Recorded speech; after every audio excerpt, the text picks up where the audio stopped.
To invest in clean and renewable energy is to define the future we want.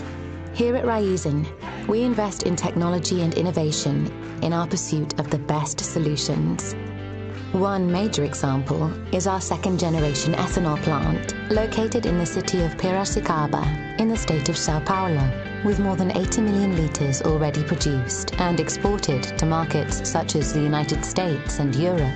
Our plant is the only one in the world to operate uninterruptedly on a commercial scale. Through our proprietary and patented technology, sugarcane straw and bagasse, byproducts of the ethanol and sugar production process, are used as inputs in the production of cellulosic ethanol, an even cleaner ethanol, produced through a cutting-edge technological process. And how is this done? The waste undergoes a pretreatment and enzymatic hydrolysis process, through which C5 and C6 sugars and lignin are separated. After this step, sugar is fermented into ethanol, which is then purified through a distillation process. This is a more efficient model that enables the production of up to 50% more ethanol with the same planted area, without any additional investment in sugarcane. A clean fuel that supports a circular economy, fundamental to building the future we want. With a lower carbon footprint, 2G ethanol produces more than 80% less CO2 emissions than gasoline. It can be used as a biofuel and as an input for pharmaceuticals, cosmetics, biomaterials, and other industries. Thanks to its unique technology, 2G ethanol is experiencing a growing demand in several global markets, trading at a significant premium compared with first-generation ethanol. More than just producing 2G ethanol, we also want to help this technology gain increasingly more space in the advanced biofuels arena and in the production of biomaterial inputs worldwide. At Raízen, we are proud to have this proprietary technology and to be the only one in global commercial-scale production. And we work every day to enable different forms of renewable energy, actively contributing to the energy transition. Raízen, reshaping the future of energy. Bom dia, senhoras e senhores, e obrigado por aguardarem. Sejam bem-vindos ao webinar da Raízen referente aos resultados do primeiro trimestre do ano safra 22-23. Estão presentes conosco hoje o senhor Ricardo Mussa, Carlos Moura e Felipe Casali. Informamos que este evento será gravado e conta com tradução simultânea para inglês. Durante o evento, todos os participantes estarão apenas ouvindo a apresentação da empresa e, em seguida, iniciaremos a sessão de perguntas e respostas, quando mais instruções serão fornecidas. Antes de prosseguir, gostaríamos de esclarecer que eventuais declarações que possam ser feitas durante esta apresentação relativas às perspectivas de negócio da companhia, projeções e metas operacionais e financeiras constituem-se em crenças e premissas da diretoria da Raízen, bem como informações atualmente disponíveis para a companhia. Considerações futuras não são garantias de desempenho. Envolvem riscos, incertezas e premissas, pois se referem a eventos futuros e, portanto, dependem das circunstâncias que podem ou não ocorrer. As condições econômicas gerais, as condições de indústria e outros fatores operacionais podem afetar os resultados futuros da empresa e podem conduzir a resultados que diferem materialmente daqueles expressos em tais condições futuras. Agora, gostaria de passar a palavra para o Sr. Casali. Por favor, Sr. Casali, pode prosseguir. Bom dia a todos e a todas, e obrigado pela presença na apresentação de resultados do primeiro trimestre da safra 2022-23 da Raízen. Estão presentes comigo hoje o Ricardo Mussa, nosso CEO, e o Carlos Moura, nosso CFO e diretor de RI. Vamos começar a apresentação pelo slide 3, com os principais avanços que tivemos na geração de negócios dentro do nosso portfólio, e que não foram poucos. O ano safra começou com a mesma intensidade que encerramos a safra passada. Tivemos mais alguns recordes batidos, com destaque para o volume de etanol de segunda geração produzido, que atingiu 7,6 milhões de litros, quase 30% mais que o mesmo período do ano passado. Avançamos em várias parcerias estratégicas que fortalecem nossa atuação e liderança em renováveis. Só para dar alguns exemplos, nós assinamos um acordo com a Embraer para o desenvolvimento de um ecossistema para a produção de SAF, que é o combustível de aviação sustentável.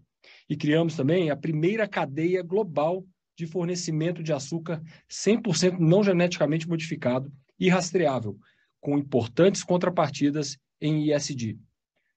Em bioeletricidade, passamos a atender mais de 12 mil clientes de diversos setores da economia, fornecendo energia 100% limpa e renovável, enquanto aceleramos nossa comercialização de energia e ganhamos tração no programa de eletromobilidade. Nas operações, nós incorporamos o negócio de lubrificantes recém-adquiridos da Shell, ampliando o nosso portfólio de produtos e serviços premium. Aceleramos a abertura de novas lojas de proximidade, com mais de 150 mercados OXXO já inaugurados. No Paraguai, nós antecipamos o cronograma de embandeiramento e concluímos o processo de conversão antes do planejado. Além disso, seguimos aumentando nossas exportações de etanol e a nossa participação na cadeia de valor do açúcar com vendas diretas para o destino. Um outro pilar importante é a busca contínua por aumento de eficiência e excelência operacional. Aqui vale mencionar alguns projetos dos quais falávamos muito pouco, mas temos avançado de forma acelerada. O Ser Mais, que é o Sistema de Excelência Raízen, foi lançado há pouco mais de um ano e já alcançou um número de ideias e projetos que geraram resultados imediatos, como a redução de acidentes e de custos, com contrapartida de incremento de eficiência operacional. A recém-criada estrutura dedicada para a logística e supply chain, houve um foco direcionado para a transformação dessa cadeia de suprimentos da Raízen, com digitalização, ganho e otimização de produtividade através de ciclos logísticos mais eficientes e redução de custos para a companhia e para os nossos clientes. Tudo isso ancorado em uma infraestrutura única e estrategicamente localizada. Estamos aqui nesse slide vários outros avanços e no nosso release de resultados nós também exploramos com mais detalhes cada um desses tópicos. Bom, vamos para o slide 4, para os destaques do resultado consolidado da Raízen.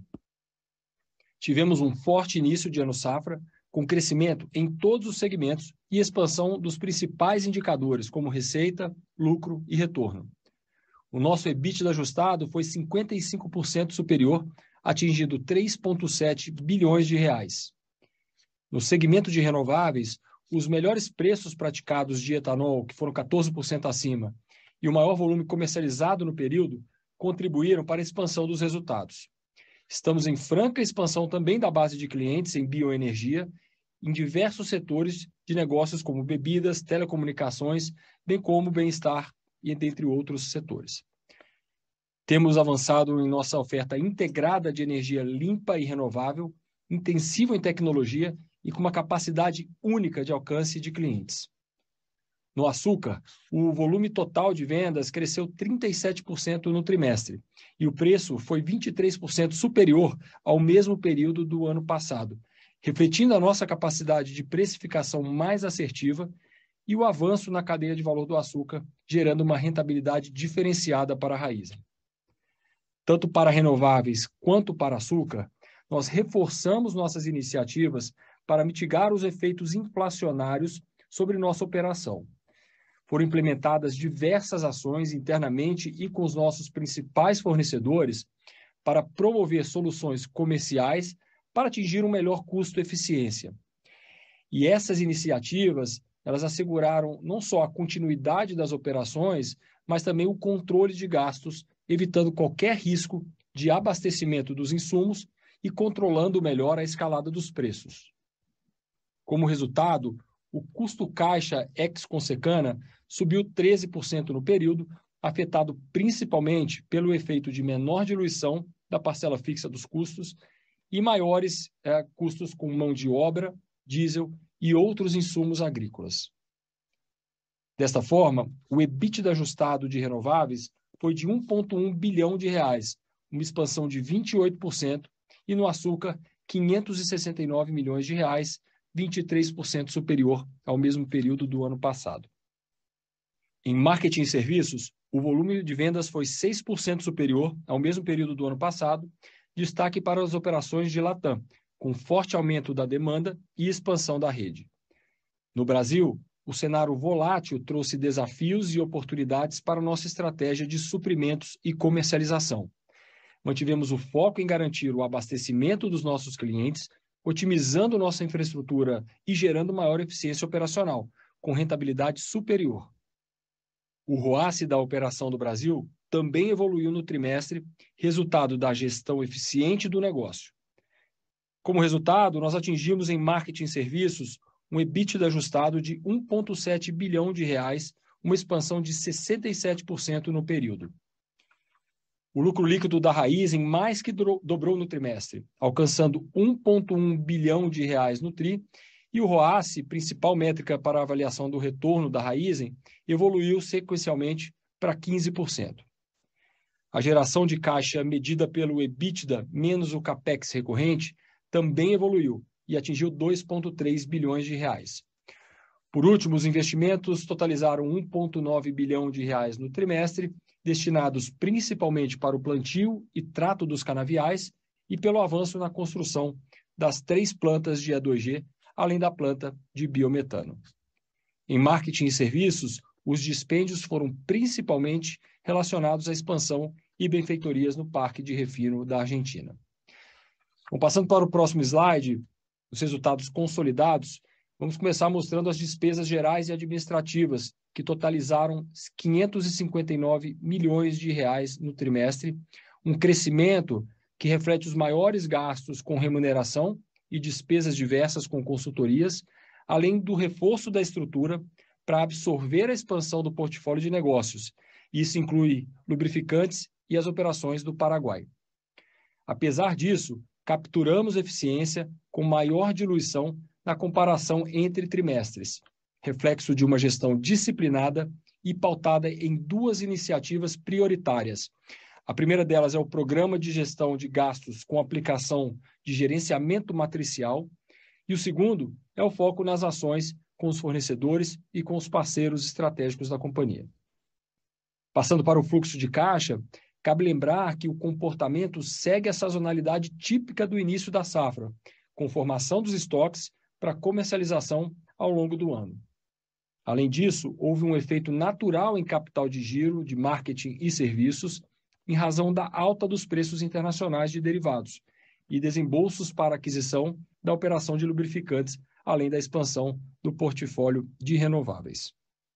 No endividamento, a alavancagem financeira do trimestre foi de 1,9 vezes dívida líquida EBITDA ajustado, com custo médio de 100% do CDI. Nos próximos slides, vamos trazer algumas atualizações em nossos negócios, começando com o E2G. Sem dúvida alguma, o grande destaque deste trimestre foi o recorde de produção da nossa planta de etanol de segunda geração da Costa Pinto, em linha com o plano de expansão da produção para o ano safra.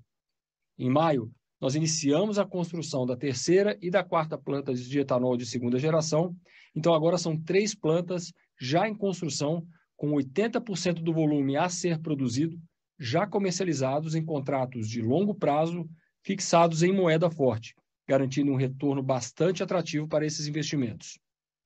É importante ressaltar que todas essas plantas já nascem inseridas no programa Ser Mais, o sistema de excelência Raízen, que garante a aplicação de melhores práticas para aumento da eficiência e da produtividade.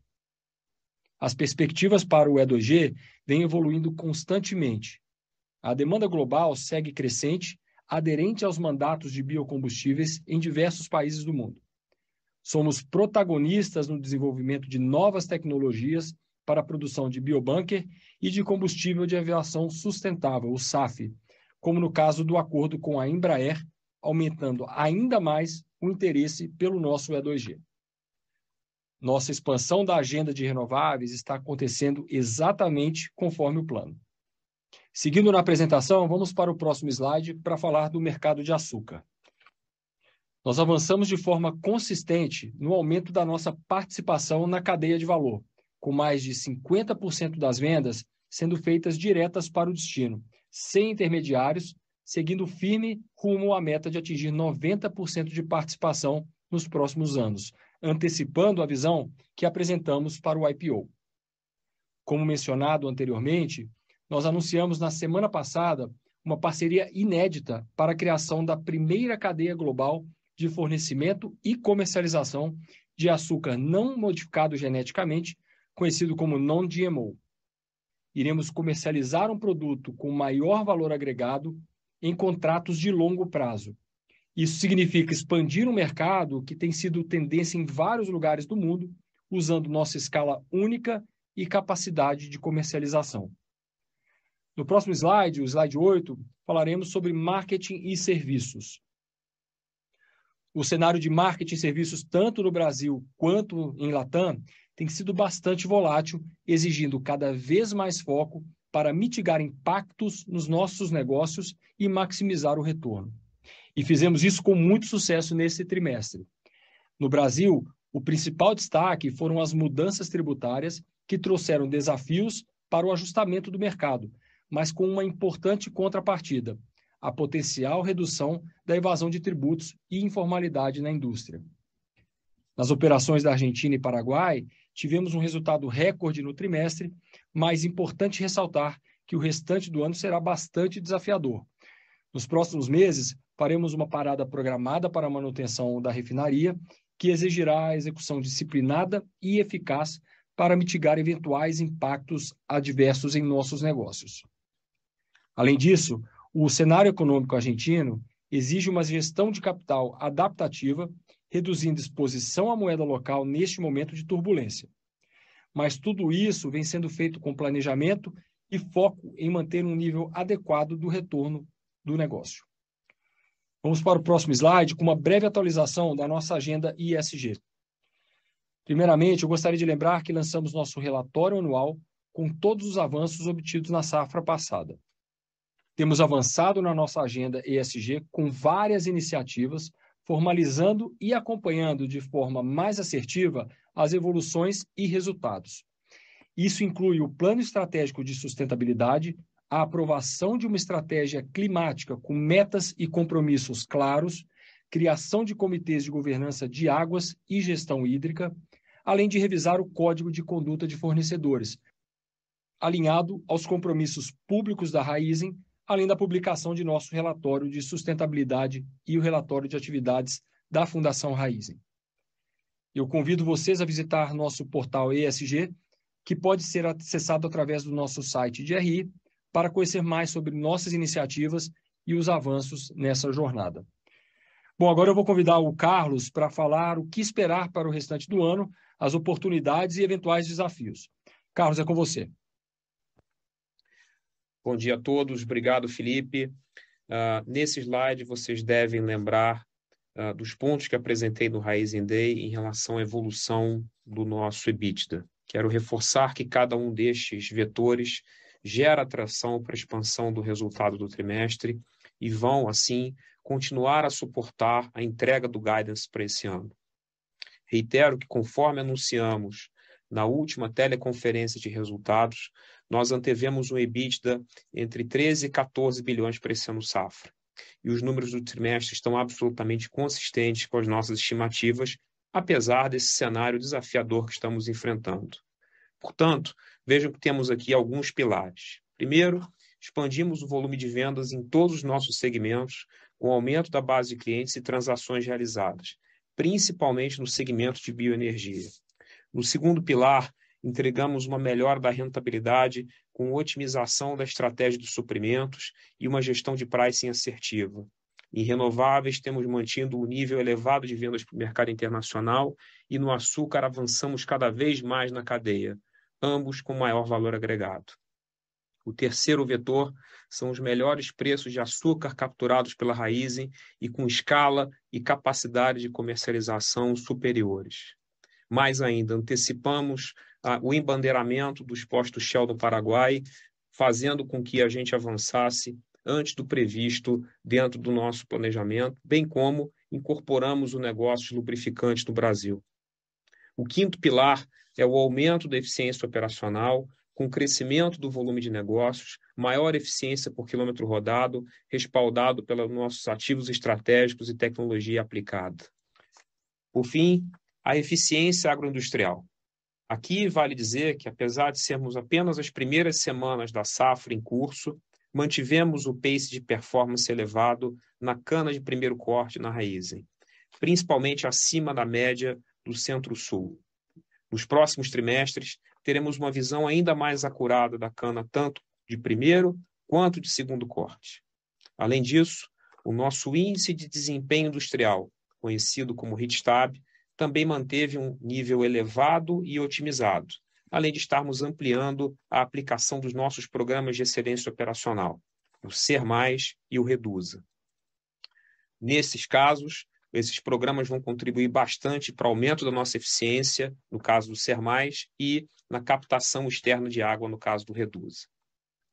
Temos sido rigorosos na análise do nosso ambiente de negócios e quais as possibilidades que estão diante de nós. E eu queria explorar isso com vocês no nosso próximo slide.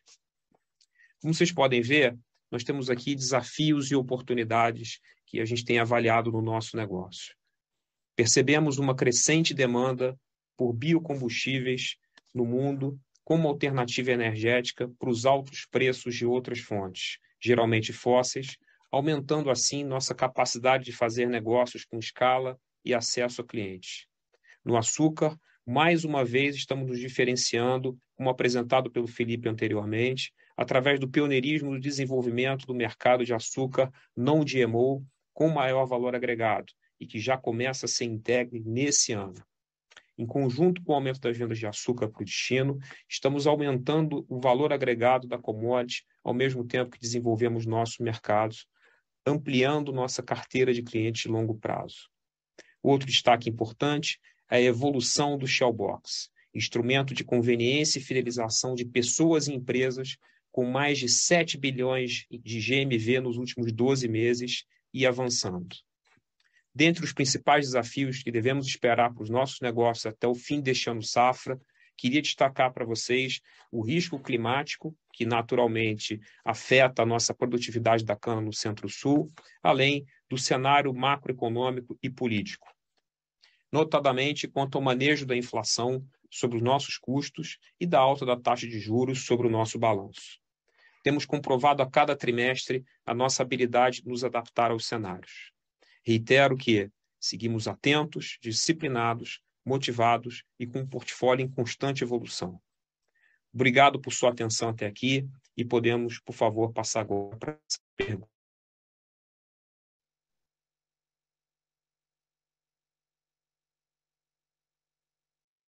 Obrigada.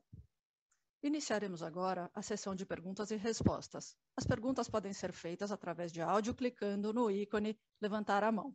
Para enviar a pergunta por texto, basta clicar no ícone Q&A, também disponível na parte inferior da tela. Para os participantes conectados por telefone, favor digitar *9.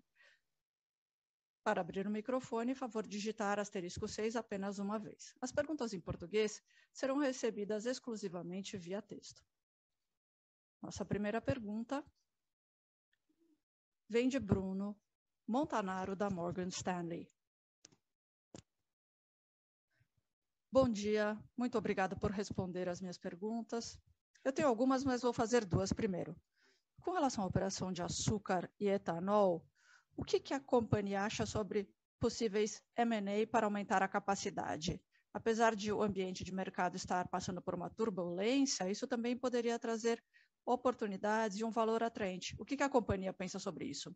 Com relação a marketing e serviços, esse TRI teve ventos a favor, que ajudou a Raizen a conseguir retornos bastante altos. E a pergunta seria, um TRI daria confiança para vocês a chegarem ao topo superior do guidance e até superá-lo? Muito obrigado. Oi, Bruno, aqui é o Ricardo Mussa. Muito obrigado pelas perguntas. Com relação à primeira, é claro que ainda temos bastante capacidade ociosa na Raizen.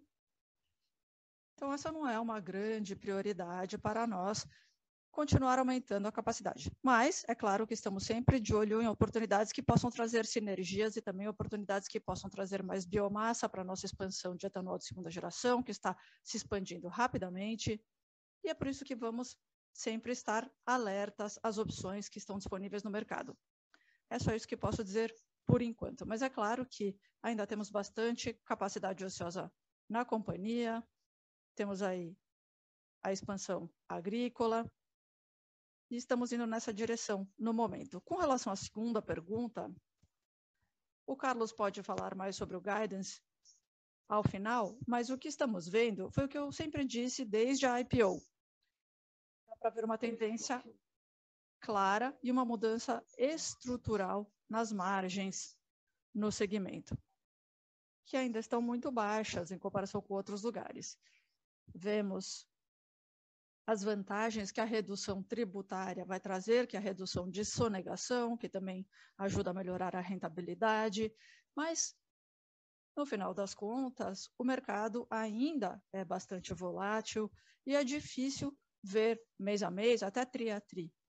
Para mim, a coisa mais importante é a tendência de analisarmos a margem de todo o segmento.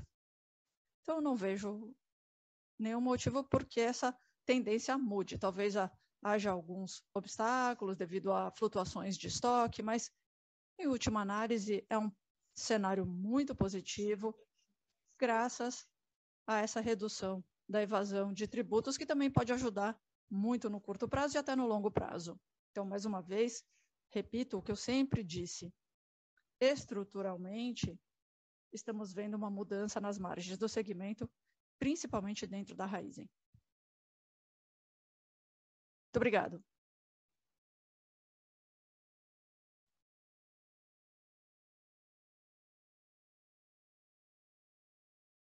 Para fazer a sua pergunta, por favor, cliquem em levantar a mão. Pedimos a cada participante que faça apenas 2 perguntas. A próxima pergunta é do Gustavo Sádica, do Bradesco BBI. Olá, bom dia a todos e a todas. Minha primeira pergunta também é sobre a carga tributária. Principalmente para etanol, qual será o balanço entre o PLP 18? Haverá uma pressão na receita, na produção de etanol, devido a essa redução dos tributos na gasolina? Aí tivemos a PEC 15, a diferença de tributos em renováveis, e no estado de São Paulo houve uma aprovação de taxas de ICMS mais baixas para etanol. Na nossa opinião, na sua opinião, a PEC 15 foi satisfatória ou faz mais sentido para o etanol voltar ao que chamamos para o cenário pré-PLP 18? E a segunda pergunta é sobre distribuição de combustíveis. Parece que essa janela parece estar abrindo. Isso muda a estratégia de sourcing da Raízen, com a empresa passando a importar mais, ou ainda é muito cedo para isso, porque pode criar problemas com relação à Petrobras? Fantásticas as perguntas. Com relação à primeira, sobre o etanol, o preço do etanol não está embutido nos 3,8 bilhões que o governo vai injetar em etanol, porque ainda não se decidiu como isso vai funcionar exatamente. Então, pensando no que estamos vendo no mercado de etanol hoje, não vejo isso refletido nesses 3,8 bilhões de reais injetados a partir de dezembro.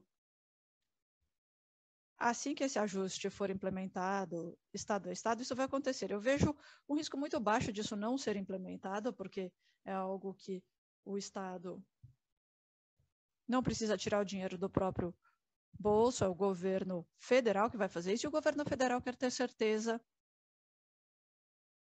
que isso chegue aos produtores de etanol. Então, é só isso que está faltando no momento, do lado do etanol, na minha opinião.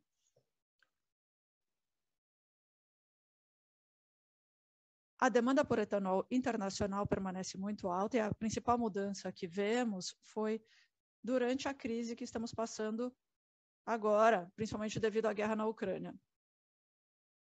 Os clientes estão pedindo contratos de longo prazo, ao invés de contratos de curto prazo, então houve aí uma mudança do lado comercial, e os clientes estão pedindo uma maior segurança no suprimento, o que está nos ajudando, é claro. Estamos aumentando as nossas exportações, como vocês podem ver, em comparação com as do ano passado, e não vejo nenhuma mudança nessa tendência.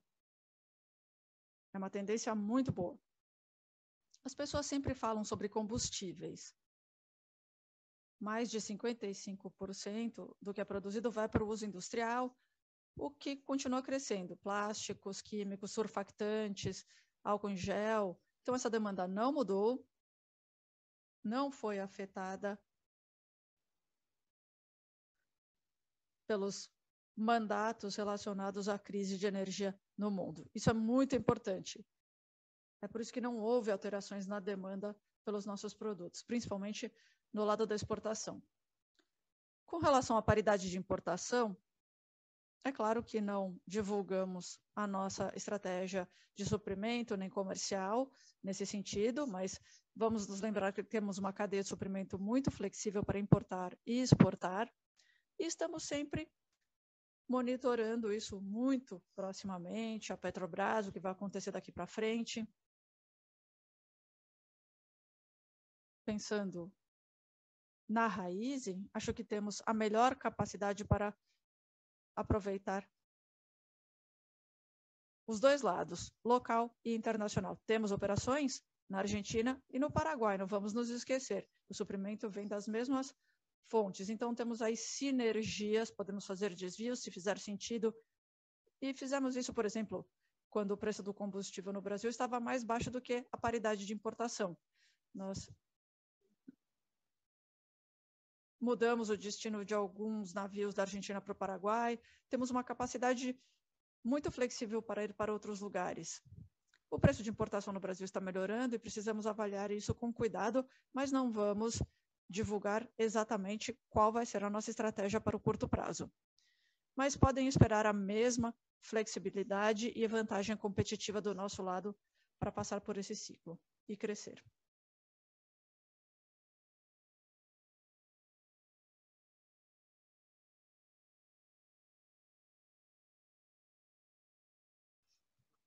Para fazer uma pergunta, basta clicar em levantar a mão ou enviar sua pergunta por escrito pelo ícone Q&A disponível na parte inferior da tela. A próxima pergunta é da Isabela Simonato, do Bank of America.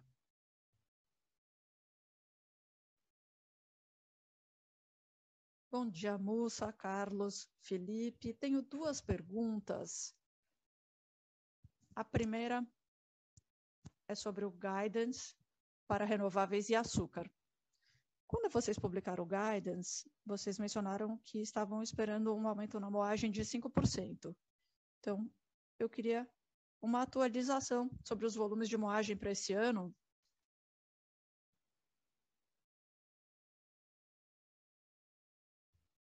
E se isso não acontecer, como vocês vão compensar isso para chegar no guidance? Em segundo lugar, a companhia tem um CAPEX planejado bastante alto para o próximo ano. E nesse TRI, houve um investimento de capital de giro, principalmente para expandir os negócios de vendas diretas de açúcar e renováveis. Carlos, você também mencionou aquele refinanciamento como uma oportunidade para a companhia. Então, eu queria entender melhor como vocês estão pensando em termos de balanço e alavancagem para os próximos TRIs ou para os próximos 12 meses. Essas são minhas perguntas. Muito obrigada. Obrigado, Isabela.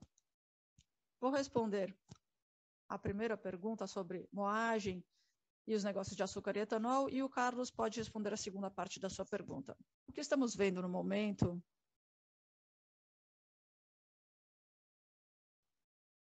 é que tanto o primeiro quanto o segundo corte de cana estão indo muito bem, muito bom mesmo, que é um excelente indicativo. E sofrendo um pouco mais no quarto e no quinto cortes. Então, tem uma lacuna aí, mas isso no sentido de que estamos na direção correta. O que é muito bom. Estamos muito entusiasmados com o que vemos vindo no futuro. Esse ano, o clima foi um pouquinho pior do que esperávamos, então foi difícil conseguir os 5% de aumento na moagem, então devemos ter um nível um pouquinho mais baixo comparado ao do ano passado, mas não muito. O que temos, Isabela, é bastante tempo e uma boa capacidade adicional. Isso é bom porque a moagem deve terminar antecipadamente em comparação com o plano. Então, vamos ter uma concentração de açúcar, porque não vamos ter que passar pela estação de chuvas para concluir a moagem. Enfim, vamos ver. Ainda é cedo para dizer qual vai ser o número final, mas temos menos toneladas de açúcar do que tínhamos no início do ano, mas deveremos ter uma compensação no açúcar total recuperável até o final do ano, devido a essa capacidade adicional que temos.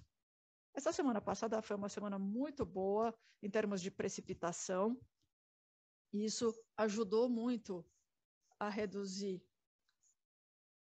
as queimadas e os incêndios nos canaviais. E também temos o que plantamos em junho e julho para a próxima safra. Então, a mensagem é otimista. Estamos vendo a mesma tendência que vimos no passado, no primeiro corte, indo para o segundo corte. Mas é claro que a cana mais antiga está sofrendo um pouco mais do que esperávamos. Bom dia, Isabela. Muito obrigada pela pergunta. A gestão do balanço tem um conceito muito importante por trás dela. Sustentar a estratégia de negócio. E um excelente exemplo disso é a posição que assumimos no contas recebíveis para reforçar a nossa estratégia em açúcar e atender os clientes no destino. Isso foi muito importante em termos de rentabilidade. É claro que o ROACE não está evoluindo com o mesmo ritmo devido ao turnover dos ativos, que vai aumentar no futuro, e, naturalmente, também exploramos a redução das transações no nosso balanço, porque essa é a melhor alocação de capital devido ao fato de que reduzimos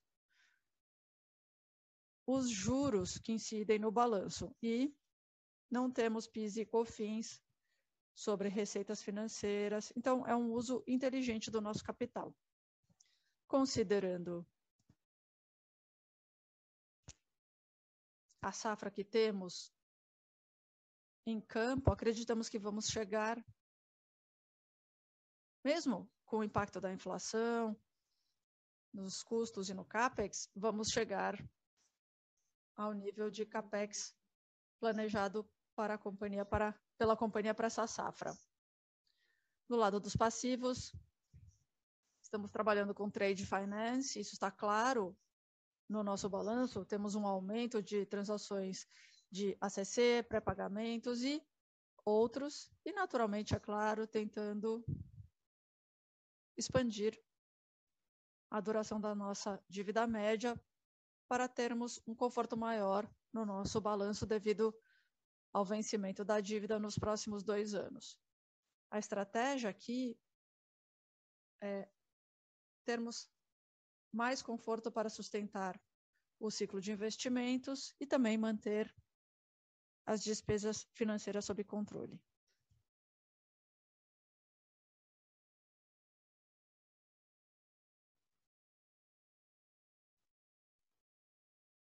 A próxima pergunta é do Thiago Duarte, do BTG Pactual.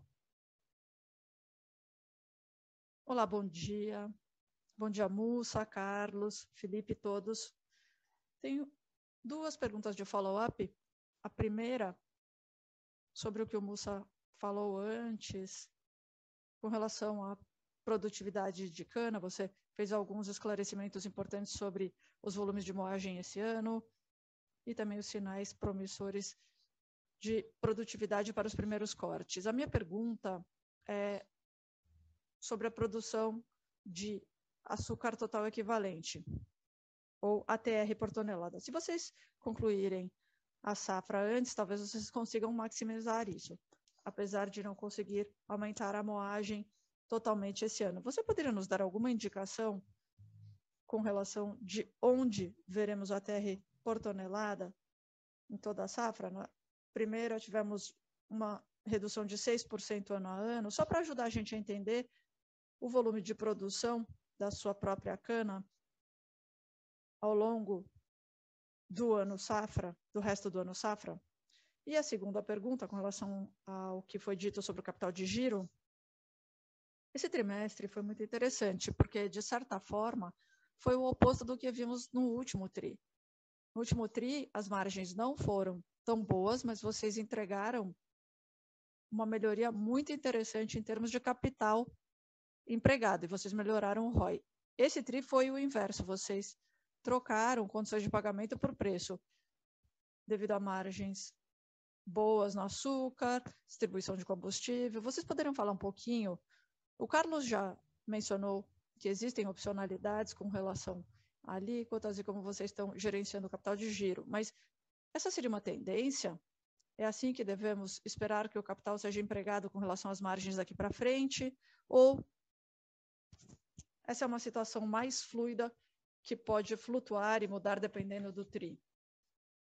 Se puderem detalhar um pouquinho melhor isso, seria muito bom. E se eu puder também fazer uma terceira pergunta, vocês reforçaram o guidance de EBITDA em nível consolidado para o ano, mas vocês poderiam comentar um pouquinho a respeito de como vocês estão vendo o seu guidance, principalmente com relação a açúcar e renováveis e distribuição de combustíveis, em comparação com o guidance que vocês divulgaram no último TRI? Vocês estão se sentindo mais confiantes em chegar a quais não tanto? Muito obrigado. Vou dividir a resposta aqui com o Carlos. Muito obrigado pelas perguntas, Thiago. Com relação à primeira, ainda é cedo para dizer exatamente como as coisas vão terminar. Não estamos vendo um upside no volume de moagem. Devemos ficar abaixo do que esperávamos inicialmente e do que havíamos planejado, mas talvez haja uma expansão no ATR. Então, hoje eu diria que é um pouco negativo, mas nada significativo. Essa é a minha opinião pessoal, pelo que eu estou vendo aqui com a equipe.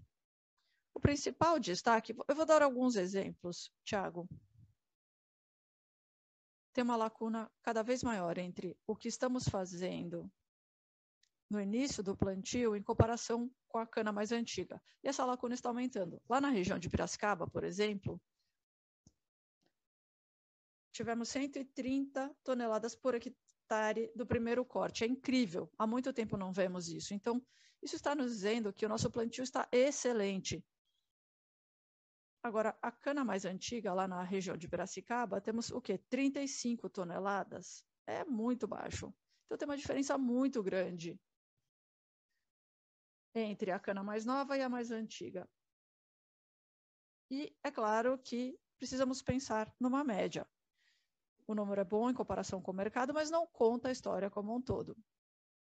Esse é um ponto crucial, pensando no que devemos esperar para os próximos anos. E é claro que demora para renovar tudo, mas estamos muito confiantes com relação ao que estamos vendo no curto prazo e no médio prazo. Com relação ao seu número, não devemos esperar nada acima disso, talvez um pouco abaixo. Vai depender, é claro.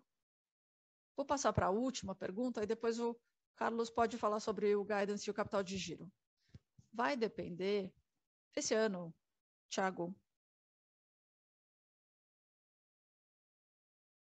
o quarto TRI, de janeiro a março, vai ser muito interessante, porque vai ser depois das eleições, nós não sabemos exatamente o que vai acontecer com os tributos, mas haverá uma diferença enorme nos tributos que incidem sobre o etanol. Se o PIS e o COFINS voltarem, talvez haja um aumento de preço gigantesco. Então, nós não sabemos. Existem muitas variáveis aí nesse último TRI. E o que estamos vendo é uma grande resiliência em marketing e serviços, isso está claro, tem uma mudança estrutural na margem, então não vejo isso como uma questão. Talvez o preço do etanol seja aí a grande variável.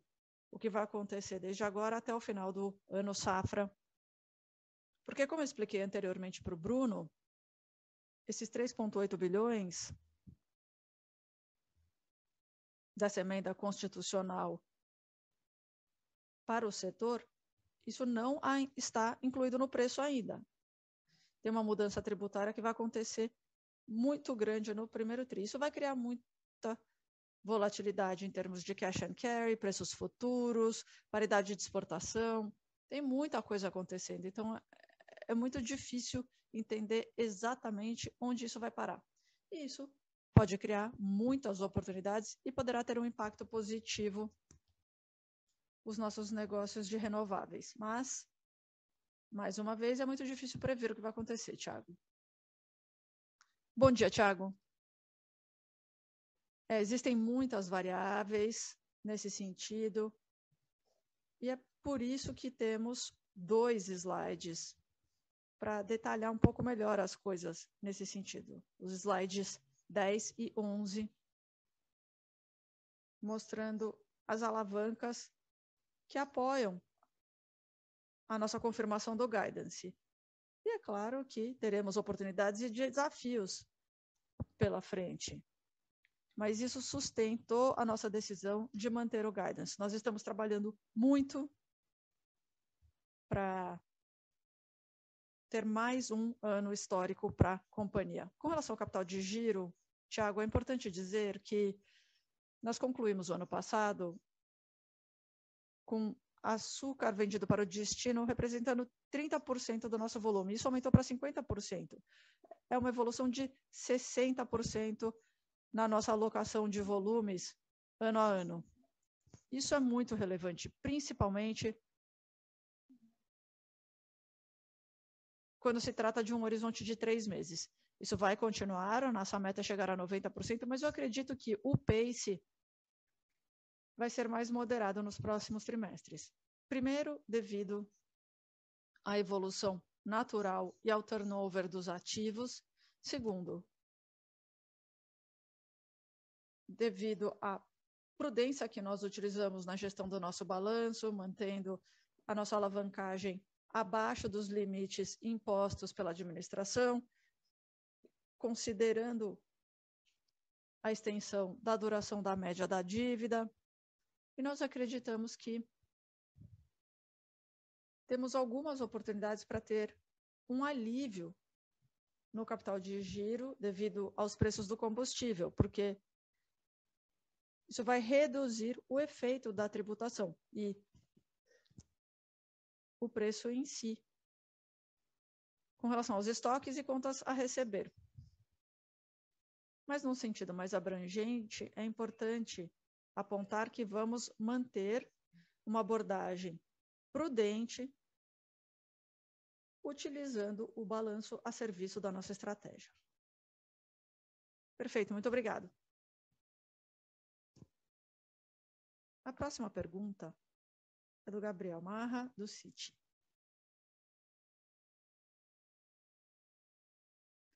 Oi, Mussa. Oi, Carlos. Oi, Casale. Obrigado por responder minhas perguntas. Eu tenho 2.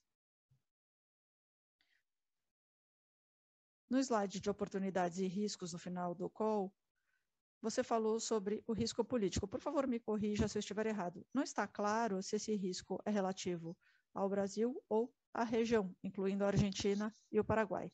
Mas pensando especificamente no Brasil, recentemente, um dos candidatos falou sobre o desejo de investir novamente no setor de distribuição de combustíveis. Vocês veem algum risco em termos da eleição? E poderiam falar um pouco mais sobre cenários em potencial, se vocês enxergam algum risco com relação a, não intervenção governamental, mas riscos políticos. E a segunda seria sobre o etanol de segunda geração. A companhia entregou 7,6 milhões de litros de etanol de segunda geração nesse tri. Com relação à capacidade e na planta de Costa Pinto, a usina, a capacidade trimestral é de 8,5, 8,7 milhões por tri, certo? A minha pergunta é, Como administrar isso no curto prazo? Vocês acham que vão conseguir chegar no potencial de capacidade que vocês têm na Costa Pinto? Essas são as minhas perguntas. Obrigada pelas perguntas. Com relação ao risco político, é claro que nos referimos muito mais ao Brasil devido às eleições, o que estão trazendo muita volatilidade. Não achamos que quem vencer a eleição vai trazer uma grande mudança. Para nós, a maior questão é a privatização das refinarias. Então, dependendo de quem ganhar as eleições, isso poderá impactar a privatização, as privatizações da Petrobras. Agora, pensando no nosso histórico, nós tínhamos um negócio de distribuição muito bom com o Temer, com o Bolsonaro. Não acreditamos que nenhuma mudança vá afetar o negócio de distribuição de combustíveis. A maior mudança vai ser no upstream e no midstream, não no downstream. E nós já convivemos com isso há muitos anos. A questão é a volatilidade com relação às eleições. E o que vai acontecer com o câmbio, com os aumentos ou reduções de preços na Petrobras, as questões das eleições. É isso. Não vai ter eleição na Argentina, o risco vai ser diferente lá. Tem muito mais a ver com o que vai acontecer com o câmbio lá. Politicamente, nós estávamos nos referindo ao Brasil. Com relação ao etanol de segunda geração, não detalhamos totalmente, mas no mês de julho, 3,6 milhões de litros em um único mês. Então, é claro que chegamos a mais de 96% do que precisamos. Isso está acontecendo novamente em agosto. Estamos muito satisfeitos com o que estamos fazendo. Duas questões com relação ao etanol de segunda geração. Pensando na construção das plantas, elas estão dentro do prazo, dentro do orçamento.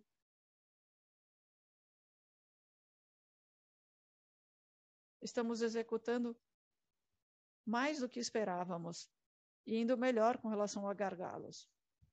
Com relação à planta de Piracicaba, nos dá a confiança, apesar dessa planta não ter, mesmo com as benfeitorias, não vamos rodar em capacidade total. E esse é um exemplo excelente. Então, estamos cada vez mais confiantes. A cada mês, estamos mais confiantes com relação ao etanol de segunda geração. E o mercado está melhorando também. Os preços estão melhores no mercado, os contratos estão mais longos. Então, isso não mudou com relação ao ano passado, até melhorou, inclusive. As coisas permaneceram o mesmo. Então, estamos realmente nos concentrando muito na implementação de etanol de segunda geração, acelerando a construção. Estamos mais confiantes do que nunca com relação à produção da planta de Piracicaba. Muito obrigado, Mussa. A próxima pergunta é do Lucas Ferreira, do JP Morgan. Olá, bom dia a todos. Tenho duas perguntas com relação a açúcar e etanol. Vocês mencionaram tantas variáveis aí pela frente com relação ao etanol. Como devemos pensar no mix de açúcar e etanol? Ou seja, como vai ser a rentabilidade de ambos daqui para frente? E a estratégia de vendas? Vocês ainda estão inclinados a acelerar as exportações? Apesar do crédito que vem de agosto a dezembro, vocês estariam dispostos a carregar um pouco mais de estoque no quarto tri, pensando na volta do PIS e COFINS? Como podemos pensar na estratégia de vendas para essas duas commodities? E a segunda pergunta é sobre os custos. Vocês poderiam falar sobre os aumentos de custos referentes à inflação? Considerando tantas variáveis, vocês falaram que a moagem vai ficar abaixo do esperado, os preços de diesel estão caindo, temos ex-Consecana. Como vocês estão vendo a questão da inflação esse ano? Muito obrigado pela pergunta.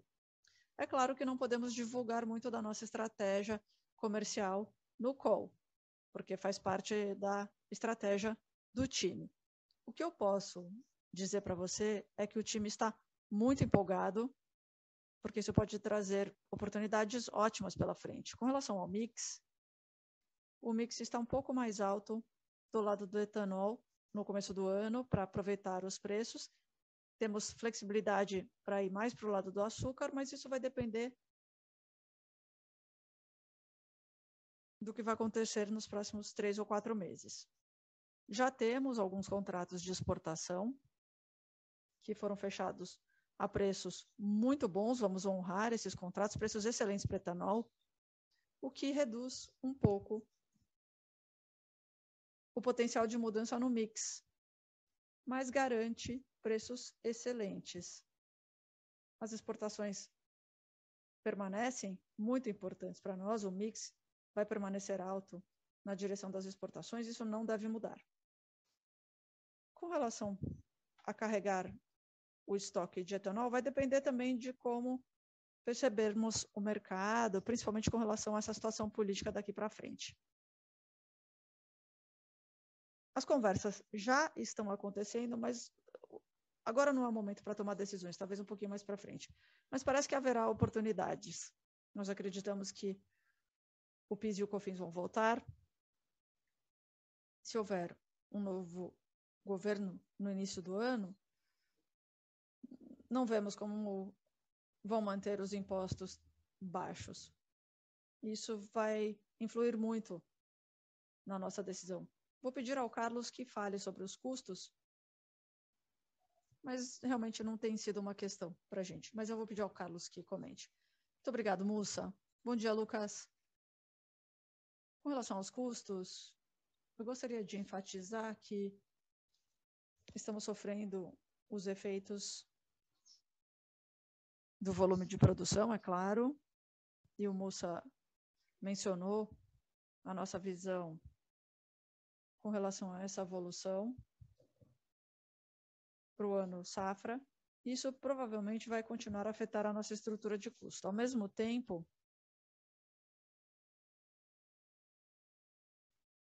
o diesel vai produzir um alívio nos nossos custos, principalmente no plantio e preparo para a próxima safra. Com relação à mão de obra, provavelmente vamos nos manter no mesmo nível devido à inércia da inflação sobre os salários da força de trabalho. Estamos buscando oportunidades na nossa área de compras, desenvolvendo vários projetos de engenharia de valor para revisar as especificações, mantendo, é claro, sempre o mesmo nível de qualidade e desempenho operacional, mas sempre prestando atenção na mitigação dos efeitos da inflação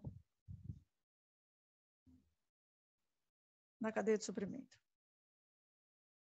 É importante reforçar que vamos manter a nossa disciplina. Temos o programa É da Nossa Conta, que é uma iniciativa que já está em andamento há 3 anos. Estamos investindo cada vez mais energia, reforçando a gestão matricial das nossas despesas, revisando contratos e oportunidades na nossa estrutura de gastos para contribuir com a mitigação dos custos. Lucas, a tendência é clara. Parece que o pior da questão da inflação já passou. O preço do aço está caindo, até o preço dos fertilizantes já está caindo. É claro que tem aí um efeito residual, como o Carlos disse, mas as coisas estão melhorando no curto prazo, médio prazo, já estão bem melhores do que 2 meses atrás. Mas é claro que é uma pressão enorme. E estamos lidando com a situação de forma bastante saudável. Estou muito satisfeito com a gestão do time. Perfeito. Carlos, posso só fazer mais uma pergunta? Rapidinho. Vocês anunciaram esse programa de recompra muito relevante. Como vai ficar o balanço com relação à proporção de payout, distribuição de dividendos para o resto do ano? Essa é uma adição de retorno aos acionistas? Vocês já tinham considerado isso? Ou vamos ter a recompra mais dividendos? O nosso objetivo com o programa de recompra é manter o programa aberto para observar as oportunidades do mercado. O preço da nossa ação está definitivamente subavaliado e a empresa precisa manter a sua estrutura de capital preparada para que, no momento correto, possamos implementar essa iniciativa. Então, é muito importante manter esse programa aberto. Devido ao nosso nível de liquidez e à nossa estrutura de capital, nós temos condições de participar do programa a qualquer momento. Com relação à distribuição de dividendos ou juros sobre capital, estamos definindo como os próximos 2 tris vão evoluir para analisar o melhor tamanho e o melhor momento para prosseguirmos com a distribuição nos próximos tris. Ótimo, muito obrigado. A próxima pergunta é de Luiz Carvalho, do UBS. Luiz, por favor, tecle *6.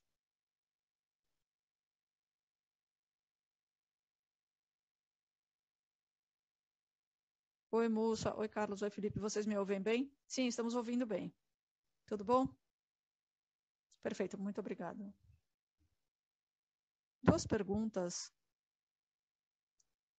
como o gancho da última pergunta sobre a alocação de capital. Vocês já falaram sobre dividendos e recompra. Houve notícias recentemente na imprensa sobre desinvestimento da BP e da Bung. A Raízen está olhando esses ativos? Queria saber o que vocês acham. Vocês fizeram uma aquisição enorme da Biosev. Como vocês veem esse ativo e com relação à sua estratégia de alocação de capital? A segunda pergunta é sobre distribuição de combustíveis. Falamos com vários players e a primeira metade do ano foi muito positiva para o setor. Como vocês mencionaram, também houve fatores que possam reduzir a sonegação. E falando com outros players, existe uma sensação de variabilidade devido a essas mudanças tributárias. Essas mudanças estão criando certas discrepâncias. Então, queria tentar entender melhor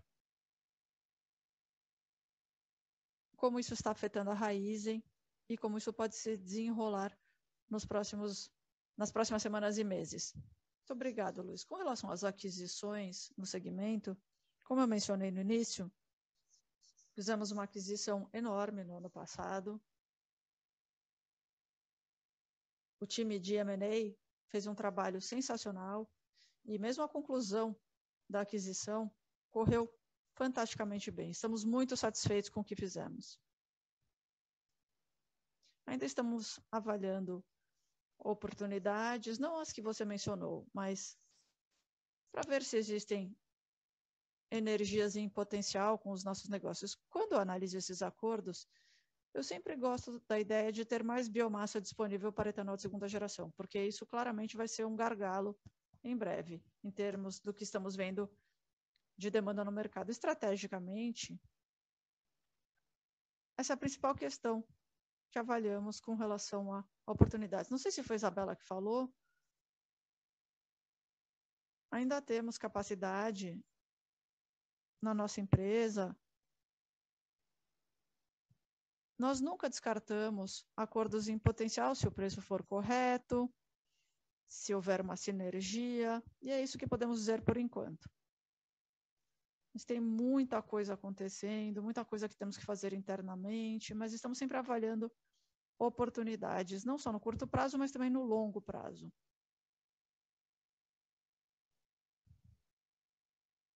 Com relação a marketing e serviços, como você disse, muitas coisas aconteceram no primeiro TRI. Foi difícil capturar isso, porque houve mudanças tributárias, mudanças de preços. Em momentos tivemos que importar mais, importar menos. É difícil fazer comparações, porque muitas coisas podem afetar os números das empresas. Mas, como eu disse, todos esses movimentos são bons para o segmento, porque eles reduzem a sonegação. Para nós, por exemplo, a confiabilidade de suprimento que garantimos para os nossos clientes foi incrível durante esses meses. Isso aumentou o valor da marca, fortaleceu as nossas relações. Então, nós nos fortalecemos muito nesse período. Foi um momento incrível com as parcerias que fizemos no Brasil, com o time de vendas. Talvez haja flutuações, mas a tendência é muito boa. A questão principal é a tendência de margens e rentabilidade no setor. E eu vejo claramente, é claro que, tudo bem, esse TRI, tivemos mais impactos no estoque, no outro menos, vai haver flutuações, mas o principal componente que vocês devem considerar é a tendência que vem pela frente. E eu só vejo uma tendência positiva, menos sonegação, menos impostos e um negócio mais rentável. Mas é só isso que eu posso dizer, Luiz. Ok, está claro, muito obrigado. A próxima pergunta é do Regis Cardoso, do Credit Suisse. Oi, pessoal. Bom dia, me ouvem bem? Sim, perfeitamente. Regis, que bom te ver novamente. Muito obrigado por responder minhas perguntas, Mussa. Alguns assuntos. Primeiro, etanol de segunda geração. Foi um assunto muito importante no Raizen Day, e uma das principais mensagens foi que vocês eliminaram as restrições de suprimento com a construção das plantas. Então, eu queria ouvir de vocês se há alguma atualização nesse sentido, se vocês acham que vai ser possível acelerar o ritmo do aumento da capacidade de etanol de segunda geração, se vocês vão continuar a ter essa mesma demanda forte para contratos de longo prazo em moeda forte, como aconteceu nos últimos trimestres. Então, esse é o primeiro assunto. O segundo, talvez o Carlos possa ajudar a responder, é sobre o capital de giro e, dessa vez, mais especificamente, no segundo TRI. O capital de giro foi um elemento muito positivo no trimestre anterior e agora devolveu todos os ganhos em marketing e serviços. Também tem a questão da sazonalidade nos negócios de renováveis e açúcar. Então, vocês poderiam explorar um pouquinho os detalhes do capital de giro, que é considerável. Quanto disso vocês acham que vai voltar nesse ano safra? Muito obrigado. Obrigado, Regis. Com relação ao etanol de segunda geração,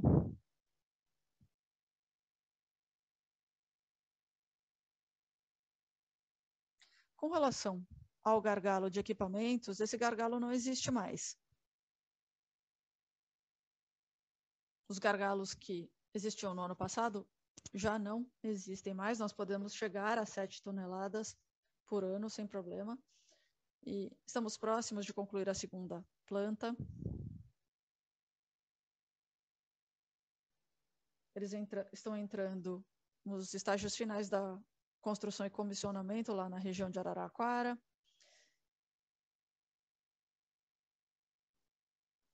Isso vai ser ótimo para a gente em termos de tomada de decisão, porque nós estamos conseguindo administrar esse investimento considerável dentro do prazo, dentro do orçamento, e agora o comissionamento vai ser o próximo grande cheque que vem por aí. Então, estamos cada vez mais confiantes. A ideia era ter 2 plantas por ano, agora já estamos construindo 3. Eu adoraria passar para 4, 5, assim que tivermos a confiança de que o comissionamento está indo bem. Com relação ao mercado, Regis, não sei se você se lembra, mas os preços estão melhores do que tínhamos há um ano, os preços estão muito melhores. No mercado spot, o preço está praticamente o dobro do ano passado. Temos aí uma demanda muito forte de combustível de aviação sustentável, um crescimento, e é por isso que tem sido difícil, inclusive, negociar esse volume com uma planta por vez. Estamos falando de plantas múltiplas por vez. E mesmo assim continuou. E com relação a esse debate de combustível na Europa, o mandato é para que haja um aumento de biocombustíveis, o que é excelente para nós, e não vemos nenhuma possibilidade de mudança nessa tendência. Então, Regis, não vemos nenhuma tendência de mudança do lado da demanda, só preços melhores e uma demanda maior do que tivemos anteriormente. Agora nós é que temos que decidir se vamos fazer mais do que 3 plantas por ano ou não.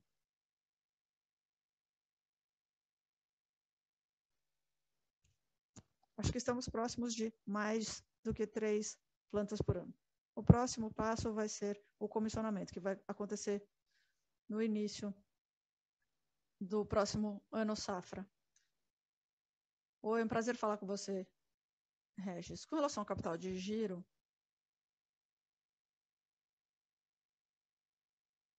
fica claro que o OCF está próximo de 5 bilhões e está de acordo com a evolução dos contas a pagar de 5,2, devido aos motivos que mencionamos.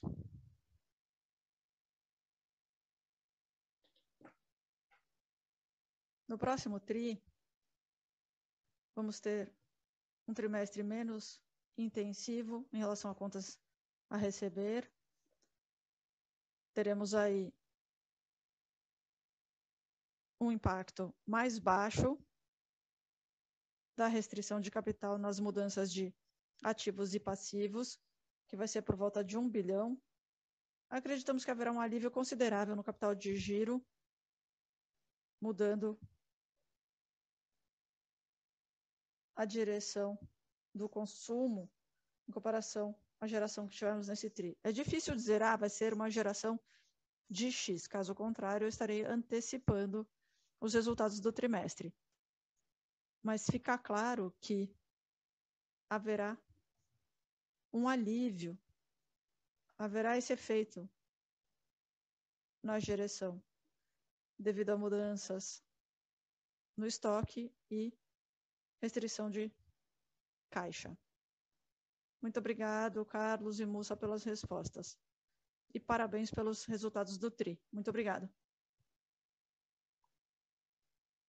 A próxima pergunta é do Daniel Sasson, do Itaú BBA.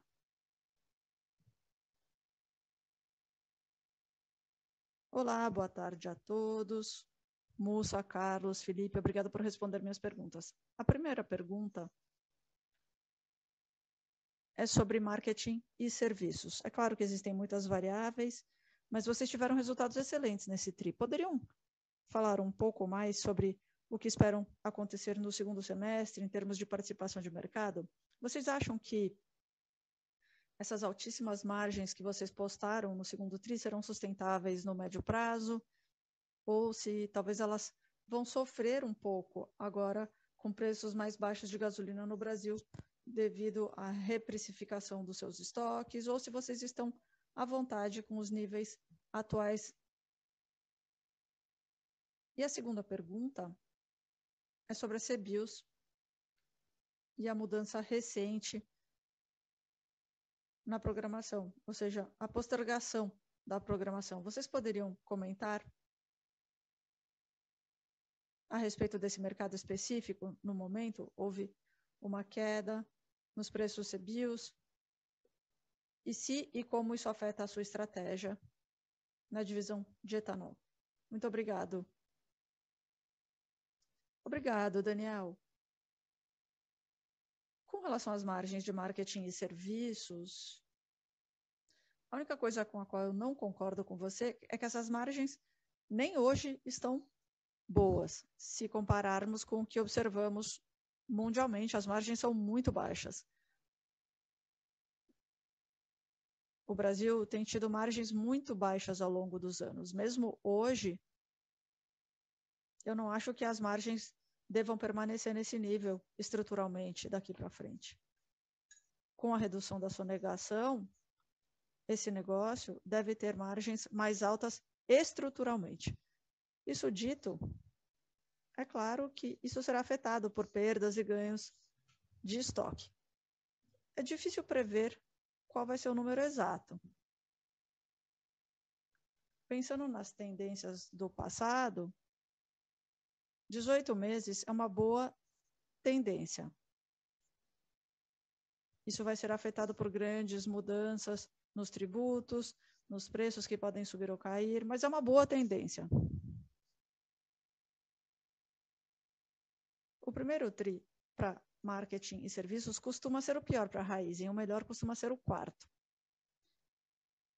Isso historicamente. Esse ano começamos muito bem, muito forte. Vai ser difícil saber se isso vai ser mantido ou até subir no próximo TRI, mas normalmente a demanda no segundo semestre tende a ser melhor do que no primeiro semestre. Normalmente temos uma recuperação, principalmente nos preços de etanol no último trimestre.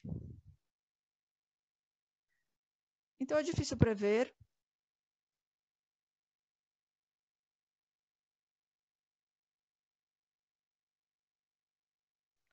Principalmente devido a essa redução de sonegação. Mas é difícil prever. A volatilidade vai ser difícil de dizer os números de perdas e ganhos de estoque. Mas temos que pensar em quais serão as margens depois disso tudo. Sem dúvida, essa é a KPI mais importante. E realmente estamos enxergando essa tendência. Com relação a CBIOS, essa mudança, essa postergação, cria pressão para o ano que vem. Porque faz com que esse mandato de postergação para setembro de 2023 claramente trará muita pressão para o volume da CBIOS no ano que vem em comparação com esse ano. Vai ser interessante ver como os players vão ver isso, se as pessoas vão se concentrar mais no curto prazo, tentando entregar um resultado melhor agora e postergar as aquisições para o ano que vem. Mas vai haver uma pressão enorme nos preços para o ano que vem. Isso vai criar mais volatilidade, eu diria. É claro que, como produtor, nós não gostamos quando essas mudanças acontecem, mas essa mudança foi uma postergação e criou muito mais pressão nos volumes para o ano que vem. Então vamos ver como que os players vão ver isso, se vão preferir já comprar e reduzir a pressão para o ano que vem, ou se eles vão apostar que os preços CBIOS no ano que vem vão ser os mesmos que esse ano. Eu vejo claramente, pensando na tendência como um todo, eu diria que as implicações das CBIOS e preços de açúcar não tem muita gente pensando nas duas coisas juntas. Nós pensamos nisso junto. Pensando no mandato da CBIOS daqui para frente e a produção de etanol que temos no Brasil, isso vai criar uma pressão que vai afetar os preços do açúcar. Eu sempre digo isso para todo mundo. E nós vimos isso esse ano. Tivemos menos CBIO do que precisávamos e os preços devem alcançar e encontrar o preço correto para ter certeza que o produtor se concentre em etanol. Vai ser interessante, porque eu acho que os preços do açúcar mais para frente também vão ser influenciados pelo mandato da CBIO. O que é bom é que protege o programa CBIO. Agora estamos conversando com o governo para ter um programa ainda melhor daqui para frente, para que tenha mais liquidez. E todas as conversas que temos com os ministérios são muito boas. Muito obrigada, ficou muito claro, excelente. A próxima pergunta é do Matheus Santana, da IQI Investimentos. Olá, me ouvem bem? Sim, Matheus, te ouvimos. A minha pergunta é sobre biogás. A meta era 39 plantas até 2030. Quantas plantas vocês pretendem abrir por ano? E como essa decisão é tomada para escolher essa planta de biometano ou não? Com relação às tendências, pensando em biogás e biometano, isso deve custar 30 milhões. Qual será o custo esperado, incluindo o biogás? Também gostaria de saber um pouco mais sobre o negócio de açúcar. Viemos uma linha de receita de 2,3 bilhões que veio da Biosev. Vocês poderiam explicar para a gente isso melhor? Está descrito como não recorrente apenas para 2022. Isso é uma vez só esse TRI, ou ocorrerá novamente em outros TRIs? Muito obrigado. Boas perguntas, Matheus. Com relação ao biogás, esses 39 são módulos. Nós não temos 39 parques de bioenergia. A de Piracicaba tem 2 módulos, por exemplo. Univale também vai ter 2 módulos. Depende do tamanho do parque de bioenergia. Se for grande, inclui 2 ou 3 módulos. Se for pequeno, pode ser um módulo só. Por isso que é muito interessante. A produção de biogás tem 2 elementos. Primeiro, nós selecionamos as plantas que são maiores e as que são mais próximas para se concentrar ao pipeline. Costa Pinto, por exemplo, é uma. Se conecta com gás e já vendemos toda a produção para Volkswagen, para Yara. É muito fácil. As plantas mais longe, que não ficam próximas ao pipeline, a ideia é substituir o diesel da nossa própria frota. E é isso que estamos fazendo agora. Como aumentar a expansão da nossa frota de caminhões a gás, para usar isso. É interessante, Matheus, porque com as plantas você não precisa ter questões muito grandes de demanda, porque a maior demanda é o nosso consumo de diesel. Quando você substitui o diesel por biogás, você reduz as emissões de diesel em 95%. Isso implica um valor muito mais alto para o etanol de primeira geração, de segunda geração, açúcar e bioeletricidade. Então, não é só a vantagem de reduzir o custo do diesel substituído pelo biogás, mas também a vantagem de ter um produto melhor.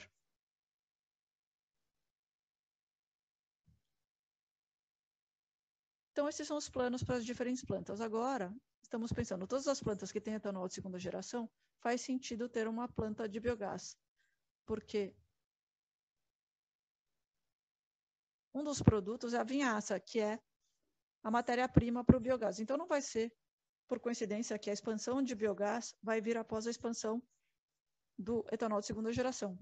Faz sentido, porque o CAPEX fica mais baixo para fazer o investimento em cada planta. Enfim, não vou divulgar quanto é o investimento por planta. Vai depender do módulo, da localização da planta, mas faz parte da nossa estratégia e está indo na mesma direção do etanol de segunda geração. Mais uma vez, Matheus, como eu sempre digo, para etanol de segunda geração e biogás, não precisamos de hectares adicionais de terra, não precisamos de toneladas adicionais de cana, é só uma questão de eficiência, pura e simplesmente. Com relação à Biosev, o Carlos vai te dar uma explicação bastante simples. Obrigado, moça. Bom dia, Matheus. Obrigado pela pergunta. Na página 9 do release, você vai ver o efeito em outras receitas. As receitas líquidas das exportações de commodities relacionadas a determinadas cláusulas referentes a dívidas da Biosev. Então, para fazer uma consolidação correta, esse é um fator transitório. Estamos reconhecendo o fato dessas receitas e custos no mesmo montante para manter a margem comparável e evitar qualquer tipo de distorção nos nossos números. É por esse motivo. E temos lá uma nota de rodapé específica com relação a isso, para sermos mais transparentes nesse sentido. Ok, muito obrigado.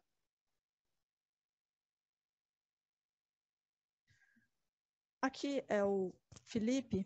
Nós recebemos uma pergunta pelo chat e eu vou ler. A pergunta é do Giovanni Cabelo Santos, que é acionista da companhia. É uma excelente oportunidade para explorarmos os nossos negócios de bioenergia. Qual é a estratégia da Raízen para enfrentar o aumento da produção e venda de veículos elétricos no Brasil? Mussa, você quer responder? Claro, excelente pergunta. Poucas pessoas sabem o tamanho da Raízen no mercado de energia elétrica aqui no Brasil. Somos produtores enormes, estamos chegando a 15 mil clientes, já fechamos um acordo com 12 mil, estamos aumentando muito o nosso número de clientes de energia. Então, essa energia está se tornando cada vez mais relevante para nós, não apenas como produtores, mas também em termos de comercialização ao consumidor final. Do lado de recarga de veículos elétricos, o Brasil tem uma adoção baixa nesses estágios iniciais de veículos elétricos. Não vai ser algo significativo nos próximos 5 anos. Nós estamos muito bem posicionados.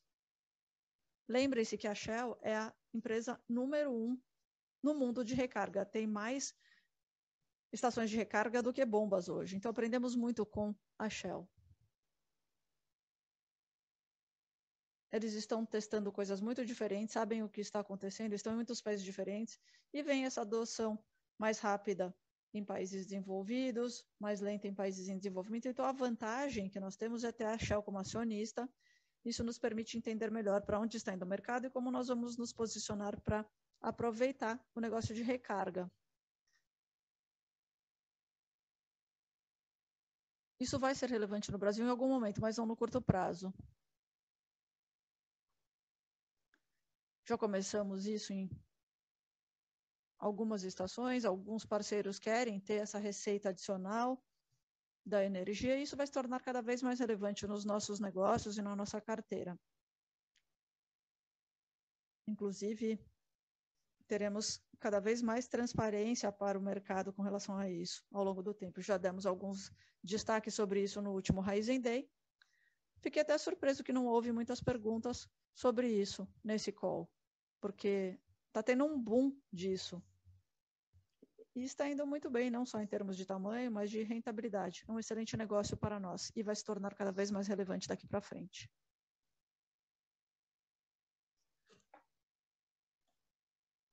Encerramos nesse momento a sessão de perguntas e respostas. Gostaria de passar a palavra ao Ricardo Mussa para as considerações finais. Muito obrigado. Obrigado a todos pelas perguntas excelentes. Tivemos mais do que 20 perguntas no call. Como eu disse, nós estamos cumprindo o que prometemos. Sempre gosto de concluir minhas conversas e os calls dizendo, se vocês pensarem no que prometemos desde o IPO, nós ultrapassamos aquilo que prometemos.